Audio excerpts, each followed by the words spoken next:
most storied NBA rivalry renewed. The Lakers and Celtics.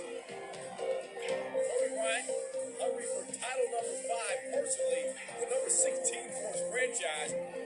The Lakers have kind of played flag football. They better get ready for tackle football tonight, because the Boston Celtics are going to hit them. How are the Lakers going to react? Here's our test already. It took 27 seconds for these two to go out of the bit. The proposition of losing to these guys in the finals again, and knowing what that means as a Laker fan, and having watched Jerry West lose to the Celtics over and over and over again in the duel between Magic and Bird, and now I am a part of this incredible rivalry.